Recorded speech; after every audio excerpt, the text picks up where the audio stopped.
How to bulk correctly. That is what we're going to cover in this video. I am not going to tell you to eat in a calorie surplus. You should know that by now. I mean, I'm technically going to tell you to do that, but that's not the main aim of this video. So, many moons ago, I used to look like this. And fuck me, obviously I wanted to change that. Although we had nice blocky abs, that was all we really had. And this was taken yesterday, where we are in the absolute peak of a bulk. Now, for context, this was not like... This was like 2020, and obviously this is now. So I've been through a few bulks and cuts, but I just thought I'd show you this from a recent photo so you can see that I'm walking the walk and practicing what I preach from a bulking standpoint. So that's what we're going to cover in this video.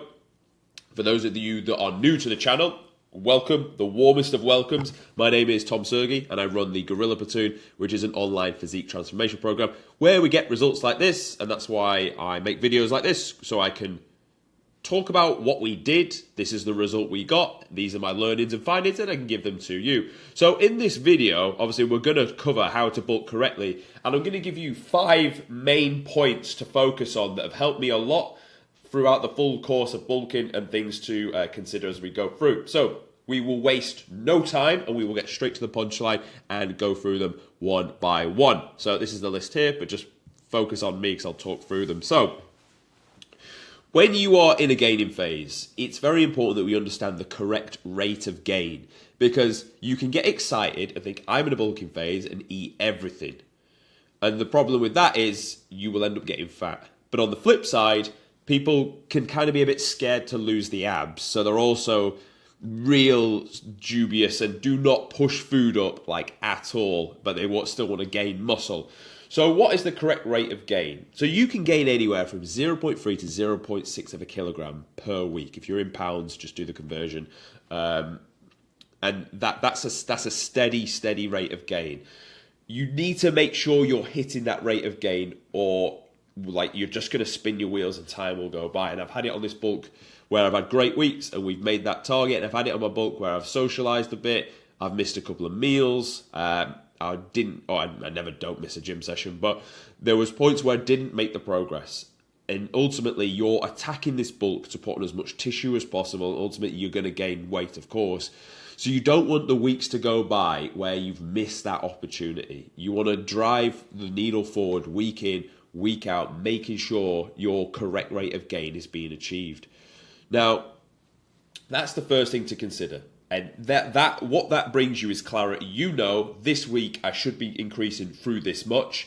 And if it's below that, what do I need to do? Well, I probably need to add a little bit more food in order to get that needle moving. If I'm adding kilo every week, I'm too much. And that's the guideline I want you to follow, because you're going to need to be able to put your hands on that as you go deeper and deeper into the gaining phase to understand if you are making progress or aren't making progress. If you just go with the flow and just figure it out as you go along, there'll come points where you'll second guess yourself. You'll be like, oh, I'm looking a bit soft now, I should probably stop the bulk, or oh, it's looking a bit flat, right, I'll bang and I've done it in the past where I wasn't getting coaching, and I'll bang the food up really fucking high, and before you know it, like, I put on quite a bit quick, and it's not tissue, it's really not tissue, it's just fucking adipose tissue, it's body fat, and ultimately that's going to be the death of your bulk. And that's the reasoning behind these points. They're really to gear all 5 of these together, because what we want to do is get the most out of your time spent bulking to accumulate and cash in as much tissue as possible, so that we're going to have to cut at some point. So for those of you that are scared about putting a bit of body fat on, if you're doing this as a natural, which you should be, you're going to end up accumulating some body fat. That's just the process of the way this will work. But you don't want to leave any muscle off the table that you could have accumulated. And that leads me on to point number 2. Food is fuel and the gym is everything.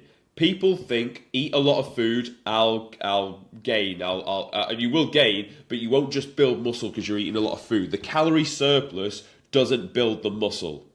I'll say that again. The calorie surplus doesn't build the muscle. It supports the building of the muscle. It supports your ability to train like a fucking psychopath on the gym floor, because you're full of food, you're full of energy, you're full of output, so that you can beat what you did the time before. It's when you're pushing to get that extra rep out, which you've been trying to get for weeks, but because you had a little bit more carbs, because you've upped your calories, you get that extra bit out. And it's the accumulation of getting stronger across all lifts. That's what's going to build good quality muscle over time. You just banging food up will help you gain weight, but it will not help you grow tissue. And you'll see it as you go through your bulking phase. What will happen is if you're not really building muscle, you'll notice yourself getting bigger, you're adding body fat, but the overall look of you won't look bigger, if that makes sense. If anything, you will end up looking softer, and which will give you the perception that you're looking smaller than you were when you were actually leaner, because the definition, the shadows have been completely smoothed over at that point. And at that point, it's really going to fuck with your head. So people think calorie surplus is the thing to build muscle. Calorie surplus supports building muscle. It supports the gym floor performance. It supports the recovery after it. And that's where muscle is built. So always think of that. Are my numbers in the gym progressing? Yes. Then to be honest, you don't really need to push the food up. Now, don't get me wrong. If you've gone 3 weeks on the bounce, the numbers are slightly increasing, but your scale weight stayed flat, you probably need to push up the food just a little bit. But when you're pushing the food up, again, you're looking to support gym floor performance. So push the calories up by 200 grams of carbohydrates. Now, obviously, it will get to the point where you can only shuttle so much carbohydrates in before you're just not that responsive to it. The way your body utilizes insulin is just not that responsive. So at that point, you're going to have to look at other means of getting more calories in, stuff like dietary fats, olive oil going into the diet, which will, again, help everything just flush down a lot easier as well. So when should you increase calories on a bulk is always a great question. We'll answer it right now. If the scale weight has not moved for 2 weeks straight, and your numbers in the gym are not increasing, and there's a third one, but you won't get this the deeper you go into the bulk. How is your appetite? If your appetite's up, that's fucking green light. You can definitely increase food. You should not be hungry when you're on a fucking gaining phase. Let's put it like that. When should you not increase calories? Well, if your numbers are going up and your scale weight's increasing. If your scale weight's increasing, you're definitely not increasing calories. You 100% not. You're going to sit on that because remember, you want to rinse that amount of food out for as long as possible before you have to make a change. The same as when you're dieting down, but it sounds more obvious when you're dieting down. I'll stick you on X amount of calories, X amount of cardio. You continue to drop. I'm not going to change it and take it lower for the sake of it because we're already getting the winning result. So we're going to rinse out the formula until the winning result starts to plateau out. You're going to do the same with your gaining phase. Don't think I need to keep shuttling food in me month after month. Look at the data and make sure you're tracking your scale weight and taking photos and tracking your numbers in the gym with a logbook so you can put your hands on the data and know when you need to increase the food. So food is fuel. The gym is everything for building tissue. Muscle is built in the gym and grown in sleep, which leads me on to the third point. Your secret weapon for getting fucking huge is your ability to sleep. It's your ability to repair the damage that you did in the gym.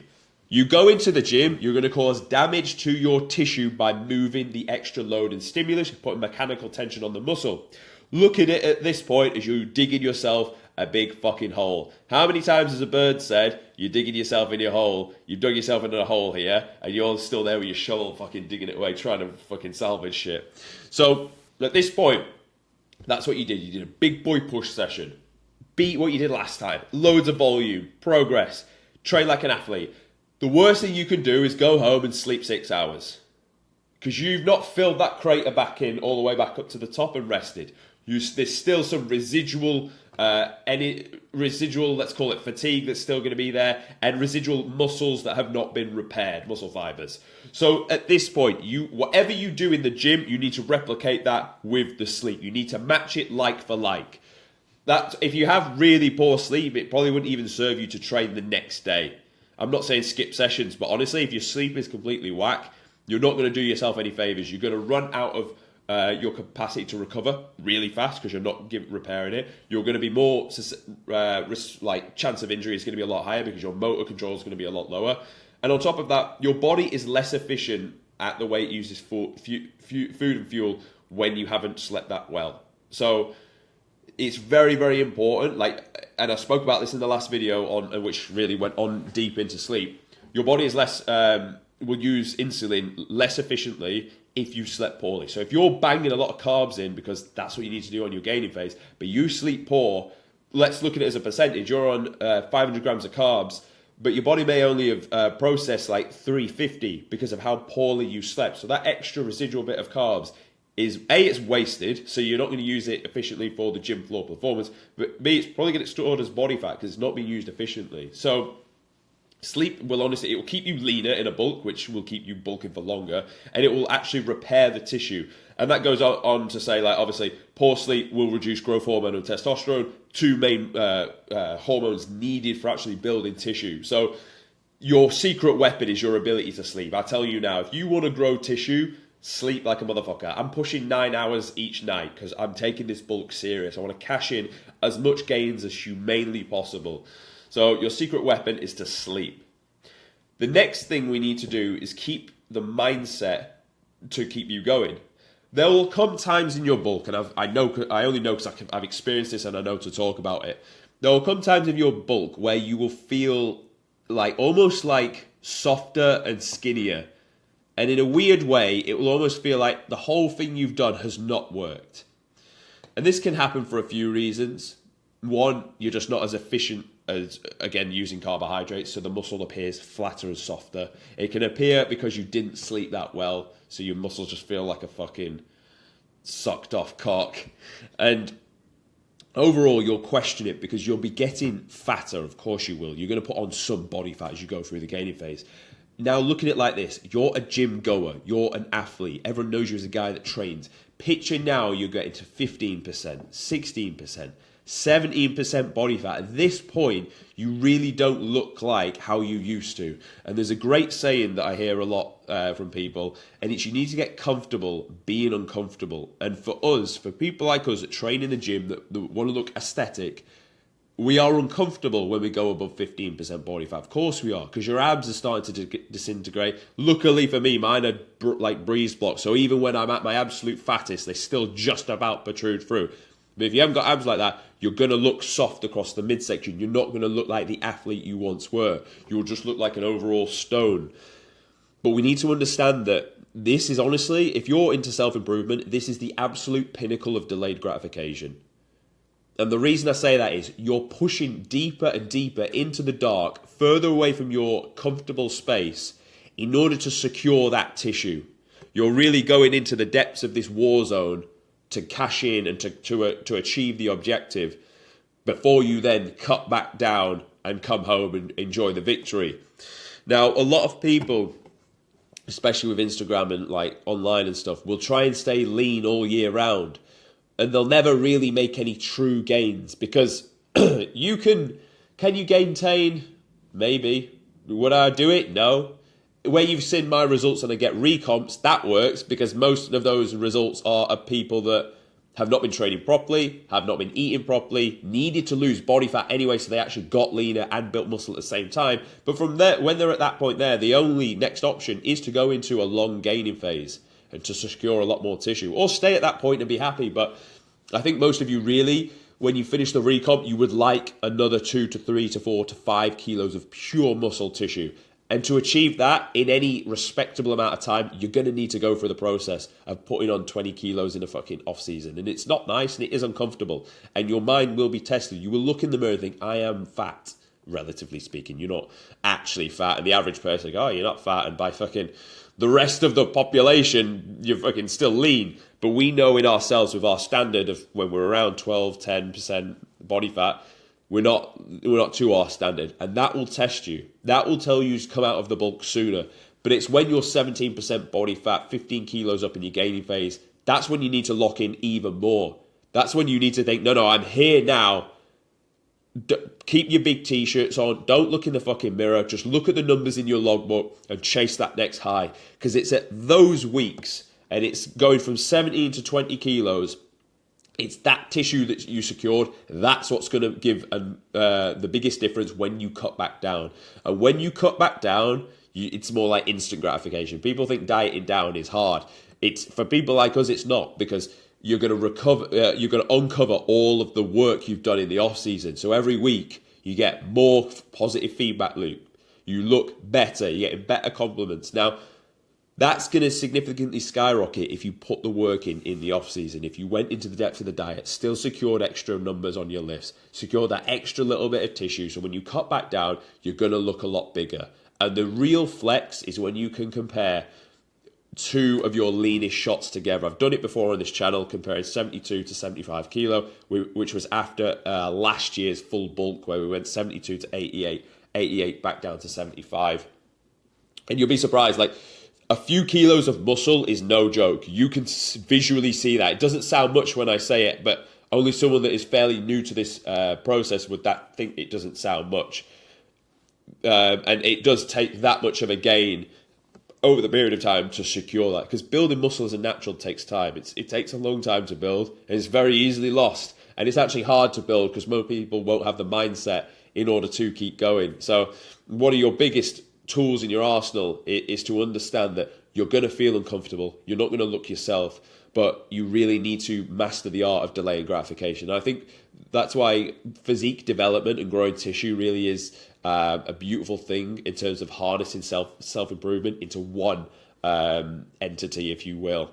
It takes discipline, it takes consistency, it takes resilience, it takes you saying no to things, it's getting your habits in order, it takes your organization moving up. And then on top of that, it's going to bolster your ego and your ability to think, I am the fucking Giga Chad of all Giga Chads. And that's why, because I've been through this work and now I have the physique to show for it. And that's why it's so well respected, because no one can give it for you. No one can do it for you. You have to do it yourself.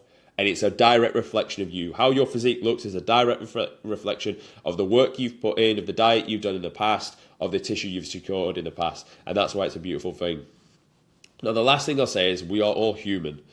We will all, and because looking at it like this, a dieting phase, we can knock it out in 12 weeks if you're starting from 20% body fat. No big deal. We can do it in 10. And let's be honest, 10 weeks is not that long to just crash down with the goal in mind. When we're in a gaining phase, you're going to be in this for a minimum of 6 months, probably more towards 9 months. That's a lot of weeks. That's a lot of weeks of trying to live by the sword and die by the sword. It's a lot of weeks of eating exactly the meal plan, not going out drinking, 9 hours sleep, progressive overload in the gym, recovery's on point, still getting your steps in, running your business, work, whatever you need to do, seeing your family. It's like a second job. It is. And that, again, going back to it, that's why it's so well respected, because it is like a second fucking job. On a bulking phase, you're eating every 3 hours. Boom, boom, churning food. You'll have a jaw of stone by the time you finish, because it is like a second job. And because it's so intense and it's like that, you will ultimately need someone to keep you on track. Because what will happen is, and I can speak from experience, last 2 weekends on the bounce, I had friends over to visit me.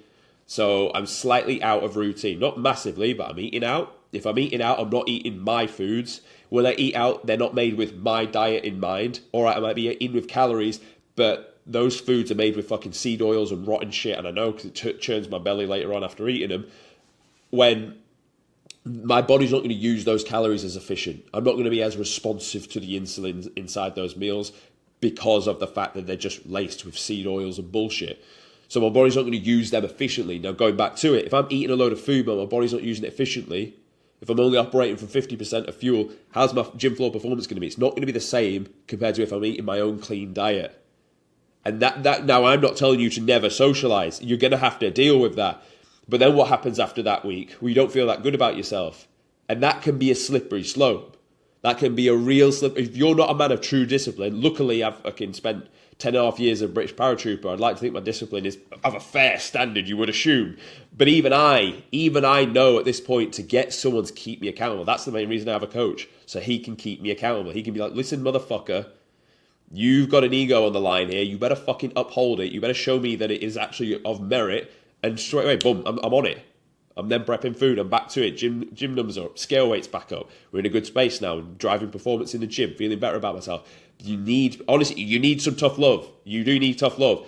I always say I learned very well from the fucking hard way.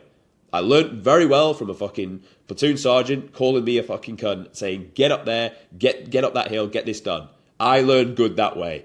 We as men, if you're like me, learn very well that way. We need someone in our corner to call us out and go, you fucked up here.